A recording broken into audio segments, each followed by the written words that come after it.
Jai Gurudev, Chapter 9, Problem of Deficient Demand and Excess Demand.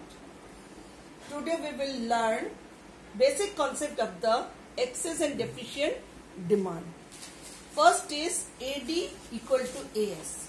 AD और AS equal होता है चाहे वो फुल एम्प्लॉयमेंट इक्विलिब्रियम हो चाहे वो under employment.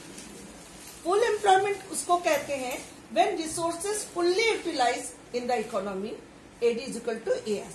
So there is no excess capacity of underemployment in the economy. Or underemployment equilibrium is AS is equal to AD, but resources still not fully utilized, so there is a excess capacity in the economy. Suppose कीजिए कि हमारे पास इतनी capacity है कि 10 billion US dollar हम production कर सकते हैं, तक हम कर सकते हैं, लेकिन प्रोड्यूसर 8 बिलियन US डॉलर तक ही प्लान करते हैं अकाउंटिंग ईयर में प्रोड्यूस करने का. तो कितना रह जाएगा? तो 2 बिलियन US डॉलर जो है वो रिमेन्स रह जाएगा. इसके मतलब हमारे पास इतनी कैपेसिटी है कि हम और भी उत्पादन कर सकते हैं. लेकिन ये जो आपको हम चाहे हम फुल एम्प्लॉयमेंट रहे तब भी हम AD is equal to AS, चाहे अंडर एम्प्लॉयमेंट रहे तब भी AD is equal to AS. अब है कि हमें अगर फुल और एक्सेस डिमांड के बारे में जानना है तो कुछ बेसिक कॉन्सेप्ट को जानना बहुत जरूरी है.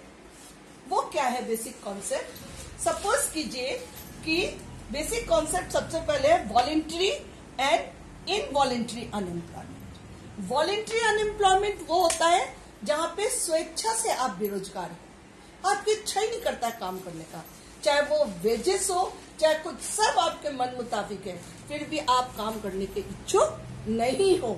और इनवॉलेंट्री अनएम्प्लॉयमेंट वो होता है जिसमें कि रोजगार इतना नहीं है कि आपको नौकरी मिल सके, आप चाह रहे हो नौकरी करना, जिस वेजेस पे नौकरी मिलना चाहिए वो वेजेस से भी आप संतुष्ट हो, लेकिन आपको नौकरी नहीं मिल रही है. So it is called the involuntary unemployment.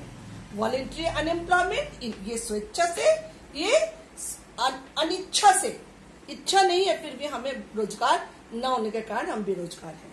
दूसरा है full employment and natural unemployment. Full employment होता है कि जितनी डिमांड है लेबर का उतना ही सप्लाई हम लेबर का कर रहे हैं, तो फुल एम्प्लॉयमेंट हो गया, पूरे लोगों को रोजगार है.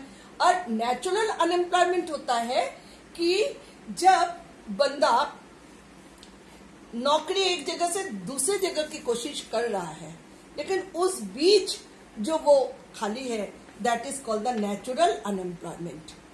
क्योंकि एम्प्लॉयमेंट में जीरो एम्प्लॉयमेंट तो होता ही नहीं है, कुछ ना कुछ अनएम्प्लॉयमेंट रहेंगे ही रहेंगे.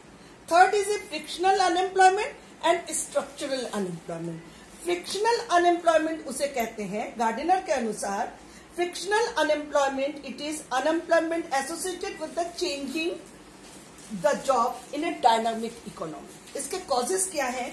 Immobility of the labour, labour वहां तक नहीं पहुंच पा रहे, shortage of the raw material, lack of information, हमें इंफॉर्मेशन ही नहीं है कि वहां नौकरी है, शॉर्टेज ऑफ पावर, पावर के शॉर्टेज में से आप बेरोजगार हो जाते हो, मशीन के टूट जाने से उसके ठीक होने तक आप बेरोजगार हो, tendency of the worker to move from one job to another job. And structural unemployment Gardiner के अनुसार long term decline to certain industry, माने उसका कोई विकास नहीं हो रहा है. When other factor of production are in shortage supply, shortage हो रहा है सप्लाई में. when लेबर एक्सपर्ट नहीं है, न्यू टेक्नोलॉजी को नहीं समझ पा रहे हैं, और टेक्नोलॉजी चेंज हो रही है उसको हम अडॉप्ट नहीं कर पा रहे हैं, तो that is called the structural. पूरा माने फैक्ट्री के स्ट्रक्चर्स में ही परिवर्तन हो गया है, और जिसके लिए नए लेबर को लेना, पुराने को या तो उसको सीखना पड़ेगा, इसको नया दे. तो these are the voluntary and involuntary, full employment, natural employment, frictional and structural unemployment. This is the basic principle of the deficiency and excess demand. Jai Gurudev.